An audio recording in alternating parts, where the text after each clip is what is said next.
Isto si pamätáte fotky upotených chlapov, ktorí sa snažia dostať svoj klasický Land Rover Defender cez absolútne nepriepustnú a nepriechodnú divočinu. Áno, je to legendárna súťaž Camel Trophy. Ten posledný podnik sa však konal pred vyše štvrťstoročím a tak si ľudia na marketingu v Land Roveri povedali, že by bolo možno dobre oživiť túto myšlienku tejto súťaže. Samozrejme musí to byť ale už na aktuálnych Defenderoch s novým menom, ale stále s tým istým starým dobrodružným duchom. Dámy a páni, privítajme Defender Trophy. Ja sa momentálne nachádzam v Nemecku, nedaleko mesta Düsseldorf, kde sa nachádza Land Rover Experience Center, teda miesto, kde si najmä majitelia Land Roverov môžu vyskúšať svoje limity. Verte, že tie sú nižšie ako limity ich aut. Tu ich táto trať preverí naozaj veľmi dobre, pretože toto tu všetko sa rozprestiera na ploche 170 000 m2. Máme tu k dispozícii 7 km offroadových tratí a vyše 60 rôznych prekážok, ktoré môžete vyskúšať so svojím autom. My dnes ich všetky vyskúšame. Vyskúšame si, kde sú limity naše, teda konkrétne moje, a kde sú limity týchto aut. Na čom budeme jazdiť, tak to je najnovší Defender, ktorý vám hneď predstavím. Na túto súťaž totižto Land Rover pripravil Defendera v špeciálnej edícii, v Trophy, ako ste sa už určite dovtípili, ale je v niekoľkých farbách. Pre mňa ale je tá najdôležitejšia presne táto, ktorá má odkazovať na tie klasické sfarbenia Defenderov, ale aj na Discovery, Freelander alebo Range Rover, ktorí jazdili Camel Trophy. No a tá žltá farba bola veľmi podobná tejto, no ale v tomto prípade v novodobej Defender Trophy ľudia budú, alebo účastníci budú chodiť práve na takýchto autách.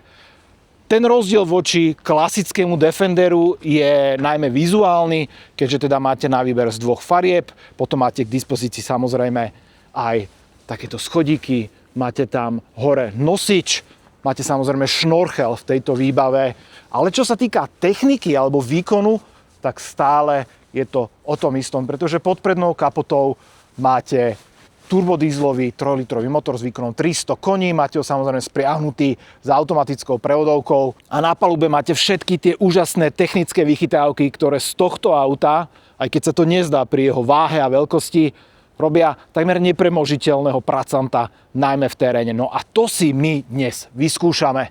Vyberieme si jeden z týchto Defenderov, možno také farby, takej, možno aj s týmito doplnkami uvidíme, ale keďže technicky sa jedná o to isté auto, tak je to úplne jedno, ale veľmi rád vyskúšam, čo to auto v teréne dokáže pod drobnohľadom skúseného inštruktora. Lebo priznajme si, bez nich by sme sa tu úplne stratili a ten inštruktor ma bude tlačiť do vecí, ktoré by som ja možno nebol ochotný absolvovať, alebo teda sú mimo mojej komfortnej zóny a verte tomu, že väčšina z tých prekážok, ktoré dnes uvidíme, sú poriadne ďaleko od tej mojej komfortnej zóny. No tak sledujte, ako sa mi bude dariť.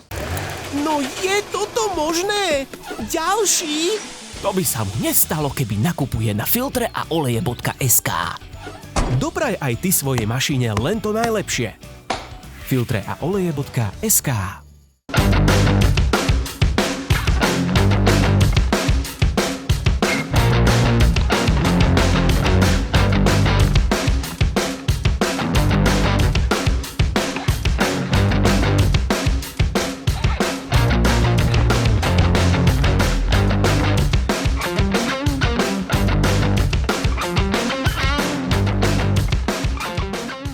A jednu vec som si všimol, že keď je v najvyššom móde toto auto, no tak skús otvoriť dvere, že ako tam budeš nastupovať. Je to... No skús hore, pozrite sa na to. No a to isté aj u vodiča samozrejme. Tú nohu, kde musím dávať, veľmi vysoké auto, ale tak o tom to je. Tak priateľ, konečne som si sadol za volant a po Drahovi idem skúšať ja tieto terény, ktoré tu máme a musím povedať, že zo zadného sedadla niektoré vyzerali že na srdce, brutálne. No a sám si idem vyskúšať tento Defender momentálne a môžeme ísť, ešte sme obdivovali tento starý Defender, ten sa mi veľmi páči. Mám tu skúseného inštruktora, ktorý absolvoval niekoľko Camel Trophy, takže určite mi vie dať nejaké skúsenosti, aby som potom mohol obliť ramená na Slovensku a ja. A blížime sa ku kopcu, kde mi naozaj nebolo všetko jedno. 60% klesanie. So, more left, no brake. Yeah, no brake. No brake? No brake. Yeah. This is scary. Yeah. No brake, dobré, počuli ste to? Fú, tak toto bolo niečo. Neviem si ani predstaviť veľké na tých starých Defenderoch, keď chodili. Bez kamier, bez tých systémov, to muselo byť, že naozaj kus zručného chlapa.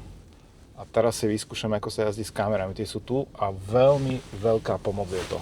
Viete si presne na milimeter pozrieť, kde máte kolesa, kde máte podvozok, kde máte auto ako také. So, are we good now? Yeah, sure. Okay.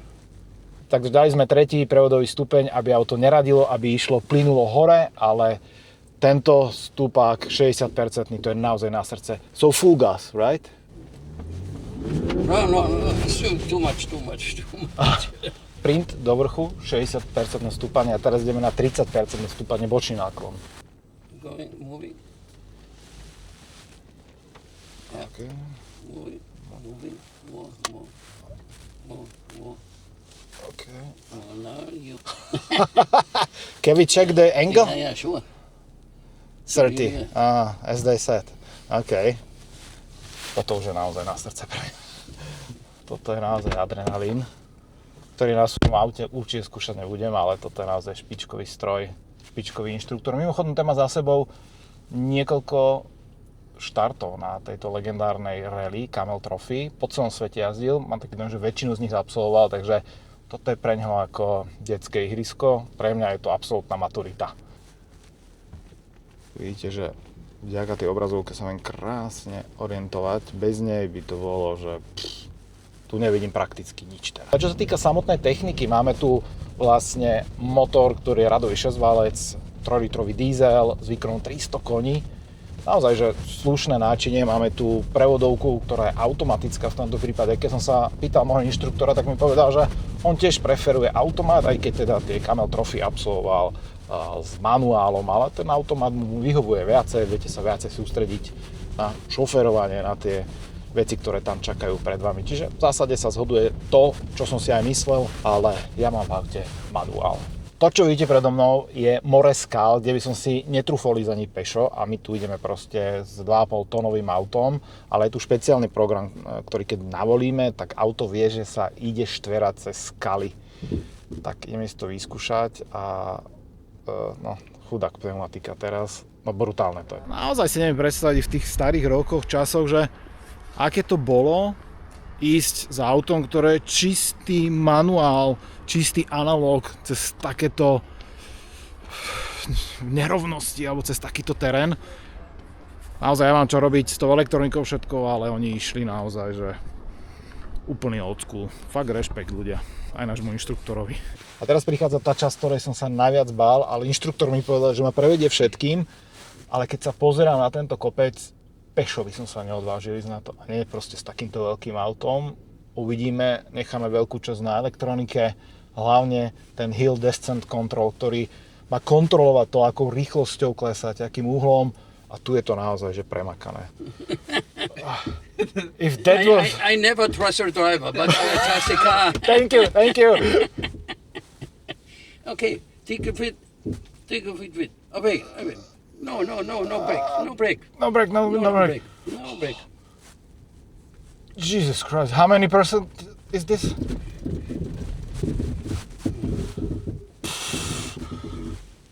I have to change my underwear. OK, takže videli ste to sami, že toto nie je prechádzka ružovým sadom a pre slabšie povahy, ako som ja. Verím tomu, že keby Drahuš nebol nejaký skúsený človek za volantom v autách, tak tu kričí z japetu a bucha ma po hlave. Že čo... Nechce ti to kaziť. Tak nechce mi to kaziť, ale toto bola asi tá najstrašidelnejšia vec. Jednak tu a jedna určite z tých najstrašidelnejších vôbec, ktoré som absolvoval za volantom. Ak nie úplne, že top, lebo toto je proste... Moving. Top here. Yeah, gone. Right. Po tomto veľkom areáli sme sa presunuli ďalej. Mimochodom je to 170 000 m2 a máme tu 7 km takýchto ciest, takže naozaj sa tu vyšantí ktokoľvek. Toto pred nami je 30% stúpanie. Už sme mali dnes aj väčšie, ale keď tu opäť stojím pod tým, tak si hovorím, že úha. A hlavne, čo je dôležité, je, že to je veľmi dlhé a hlavne sa to láme v strede.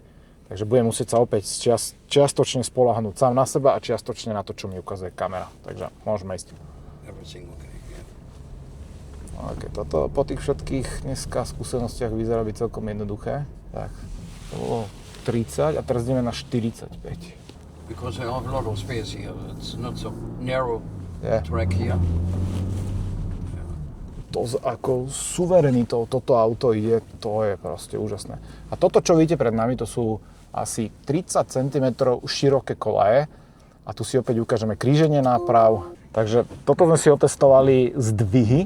A veľmi pekne nám to ukazovalo, keď už teda ten zdvih bol maximálny alebo cez ten limit, tak to bolo žlté, ale v zásade vás to v aute nejako netrápilo, pretože to išlo ďalej. A teraz sme došli ku kopcu, ktorý má 50% stúpanie, čo je akože už dosť teraz, keď sa na to pozerám. A asi ma donúti aj zastaviť niekde v strede, čo teda akože dosť nedávam psychicky momentálne. Takže ideme.